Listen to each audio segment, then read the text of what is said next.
بہت توجہ. کوئی بچہ آ کے پیشاب کر دیا, ہم کو معلوم ہے مطلب یہ ضریب نجیس ہے, ہم غائب ہو گیا, غائب ہو جانا یہی مسلمان نکل جائے چلا گیا. اب ہم کو معلوم ہے کہ یہ دری جو ہے نجس ہے, لیکن کوئی دوسرا آ رہا ہے, اس کو معلوم ہوگا یا نہیں ہوگا؟ نہیں ہوگا. تو وہی کہہ رہے ہیں کہ اگر جس کو معلوم ہے اس کے لیے نجس ہے, لیکن جس کو معلوم نہیں ہے اس کے لیے نجس نہیں ہے. لہذا وہی چیز مسلم یہی بیان کر رہے ہیں, اگر بالغ اور پاکی اور ناپاکی کی سمجھ رکھنے والا, یعنی پاک چیزوں کی بھی سمجھ رکھتا ہو, ناپاک چیزوں کی بھی سمجھ رکھتا ہو, مسلمان کا بدن یا لباس یا دوسری اشیاء مثلا برتن اور دری وغیرہ جو اس کے استعمال میں ہو نجس ہو جائے. سمجھ رہے ہیں آپ؟ اب مثلا سمجھ میں آیا, نجس ہو جائے اور پھر وہ وہاں سے چلا جائے تو کیا وہ پاک ہوگا یا نہیں ہوگا؟ پھر کچھ شرطیں ہیں, اس میں شرائط ہیں, کیونکہ شرائط ہم نے نہیں بیان کرنا, جو لمبا ہے. کہتے کہ اگر اس کو معلوم ہو جائے کہ ہاں یہ نجس ہے تو نجس ہوگا, نہیں تو پاک ہوگا. ٹھیک ہے, یہی کیفیت وضو کی ہے. ایک چیز اور بیان کر دوں, معمول کے مطابق ذبح کا خون اس دن بیان کیے تھے, ذبح کیا ہوا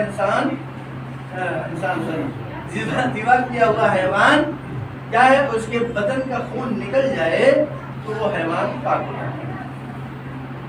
یہ 12 چیزیں ہیں جو مطہرات میں سے پائی جاتی ہیں. ایک چیز آپ کی خدمت میں عرض کرنا ہے جو ہر کسی کے لیے آتا ہے اور کچھ طرح ہونا یہ ہو گیا تو کیا ہے, ایسا کرنا ہے, وضو کرنا ہے.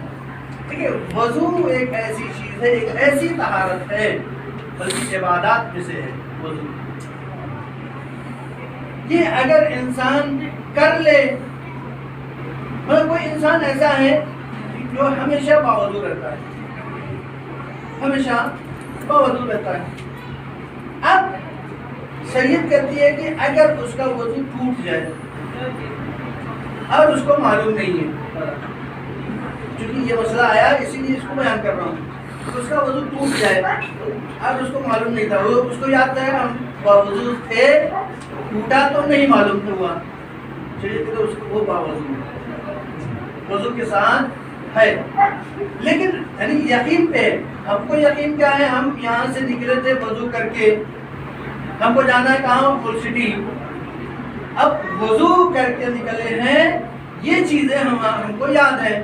اب یہاں سے فل سٹی تک جانے میں ہم کو نہیں معلوم کہ ہمارا وضو ٹوٹا یا نہیں ٹوٹا. تو اس صورت میں ہم کس پر بنا رکھیں گے, ہم نے وضو کر کے نکلا تھا اس لیے جو ہے ہم باوضو رہیں, جائے ٹوٹ گیا ہو. لیکن یہی الٹا کر دیجئے آپ, ہم یہاں سے وضو کر کے نہیں نکلے, اب بیچ راستے میں جو ہے ہم سوچے کہ یہ چلو وضو کر لیتے ہیں, اب ہم کو یاد نہیں پڑا خدا نے وضو کیے یا نہیں کیے, لیکن بنا کس پر ہے, ہم یہاں سے وضو کر کے نہیں نکلے, یاد ہم کو یہی ہے, چاہے راستے میں وضو کیے ہوں, شریعت کہتی نہیں آپ کو وضو نہیں. یہ مسئلے جو ہے باریکی ہے, تھوڑا سا انسان کو سمجھنے کی ضرورت ہے. یہ ہے مطہرات میں سے جو آج کی خدمت میں ہم نے عرض کر دیا ہے. وصلی اللہ علیہ